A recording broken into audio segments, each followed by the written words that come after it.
అధికారులను మున్సిపల్ అధికారులను ఇన్ని ఐటీ అండ్ ఇండస్ట్రీస్ ఆమాత్ముడే ఎలుగబెట్టిండు. అధికారులు పోతే రాళ్లతో రప్పలతో దాడులు చేపించి చంపే ప్రయత్నం చేస్తే వీళ్ళను ఏం చేయాలి అధ్యక్ష? నువ్వు చెప్పు.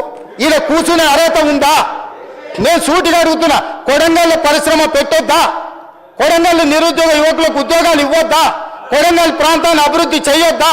కొడంగల్కు మత్తల్ నారాయణపేట కొడంగల్ ఎత్తిపోతల ద్వారా మీరు 10 ఏళ్ళు చుక్క నీళ్లు ఇవ్వకపోతే నేను 1,00,000 ఎకరాలకు నీళ్లు తీసుకెళ్లాల్సిన బాధ్యత నాకు లేదా? నా పిల్లలు మెడిసిన్ చదవద్దా? మా పిల్లలు ఇంజనీరింగ్ పాలిటెక్నికల్ చదవద్దా? దొరలు మీరే చదువుకుంటారా? పేదల పిల్లలు చదవద్దా? 95% ఎస్సీ ఎస్టీ బీసీ మైనారిటీలు ఉన్న నియోజకవర్గం నాది అధ్యక్ష. నా ప్రజలకు నేను చేయకపోతే నాకెందుకు అధ్యక్ష ఈ కుర్చీ? వీళ్ళు అడ్డం వస్తే తొక్కుకుంటూ పోయేలా చేస్తాను. అందుకే చెప్పిన అధ్యక్ష. నేను ఎందుకు చెప్పినా? నా ప్రాంత అభివృద్ధికి అడ్డం పడితే నా ప్రజలకు నేను నాకు అవకాశం వచ్చినప్పుడు చేయడానికి అడ్డుపడతారా? ఇవాళ మూసీ అభివృద్ధి చేస్తామంటే వాళ్ళు చేసిన ప్రతిపాదన. మూసీ రివర్ డెవలప్మెంట్ కార్పొరేషన్ ఎవరు అధ్యక్ష పెట్టింది? ఈ గత వహించిన ఆయన కదా పెట్టింది. దానికి పార్టీ ఫిరాయించిన ఓ ఎమ్మెల్యేను చైర్మన్ చేయలేదా? ఆయన కూడా మీకు దోస్తే కదా అధ్యక్ష. ఆయన కూడా మీ దోస్తే కదా అధ్యక్ష. ఆయనను చైర్మన్ చేయలేదా మూసీ రివర్ డెవలప్మెంట్ కార్పొరేషన్కి? ఇవాళ మూసీ వేస్తా అంటే వద్దన్నాడు. మెట్రో పొడిగిస్తామంటే వద్దన్నాడు. ఫ్యూచర్ సిటీ కడతామంటే వద్దన్నాడు. రీజనల్ రింగ్ రోడ్ వేస్తామంటే వద్దన్నాడు. రేడియల్ రోడ్ చేస్తే వద్దన్నాడు. రైతు రుణమాఫీ చేస్తామంటే వద్దన్నాడు. పిల్లల ఫీజు రియంబర్స్మెంట్ చేస్తామంటే వద్దంటున్నాడు. ఏంది పిల్లలకు కాస్మెటిక్ ఛార్జెస్ పెంచితే వద్దంటున్నాడు. కొడంగల్ పరిశ్రమ వేస్తా అంటే వద్దంటున్నాడు. ఇక అన్ని వద్దన్నాక అధ్యక్ష ఈ తెలంగాణ రాష్ట్రాన్ని అభివృద్ధి పదం వైపు నడిపించాలంటాడు. ఎట్లా సాధ్యం అధ్యక్ష? ఎట్లా సాధ్యం మీరు చెప్పండి అధ్యక్ష?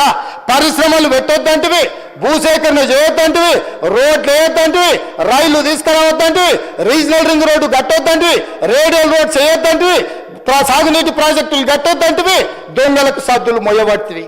దొంగలకు సద్దులు మోసే ఉద్దేశము ఇవాళ మీరు ఇట్లా తయారైతే తెలంగాణ రాష్ట్రం ఎట్లా అభివృద్ధి పదం వైపు నడుస్తుంది అధ్యక్ష? మీరు చెప్పండి. ఏం చేయాలి అధ్యక్ష? నేను ఇన్ని రకాలుగా తెలంగాణను అడ్డుకునేటోళ్ళని ఏం చేయాలనో సభలుండే సభ్యులేగా తెలంగాణ సమాజం కూడా నాకు సూచన చేయాలి అధ్యక్ష.